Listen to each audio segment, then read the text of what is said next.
மகாநதி திரைப்படத்துல ஜெயில சண்டை காட்சி வரும். அப்ப கேட்பாங்க, ஆனா மகாநதி சங்கர் பாத்ரூம்ல வலிக்கு விழுந்தேன்னு சொல்லுவாங்க. அது சினிமா. இன்னைக்கு நியூஸ்ல பார்த்தா என்கவுண்டர், கைதி பிடிப்பட்டா, மாறுகால், மாறுகை, மாவுக்கட்டு, விசாரணையில கேட்டா வலிக்கு விழுந்துட்டேன்னு சொல்லுவாங்க. இதெல்லாம் கைதிகளுக்கு சகஜம். கோர்ட்டுக்கு சந்தேகம். காவல் நிலையங்களில் குற்றம் சாட்டப்பட்டவர்கள் மட்டும் வலிக்கு விழும் நிலையில் உள்ளதா என சென்னை உயர்நீதிமன்றம் கேள்வி எழுப்பியிருக்கிறது.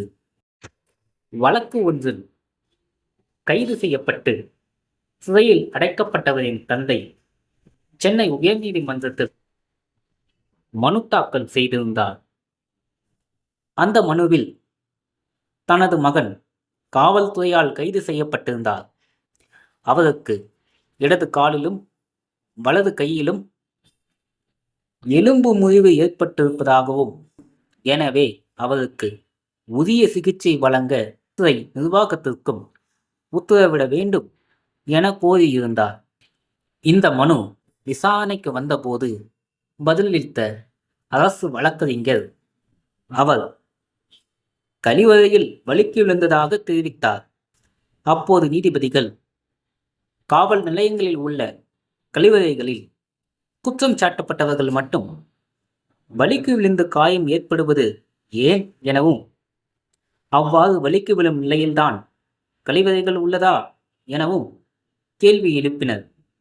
அதே காவல் நிலையங்களில் உள்ள கழிவறைகளை அந்த காவல் நிலைய ஆய்வாளர்கள் பயன்படுத்தியதாகவும், அவ்வாறு பயன்படுத்தினால் அவர்களுக்கு மட்டும் ஏன் எதுவும் ஆகுவதில்லை என நீதிபதிகள் கேள்வி எழுப்பினர்.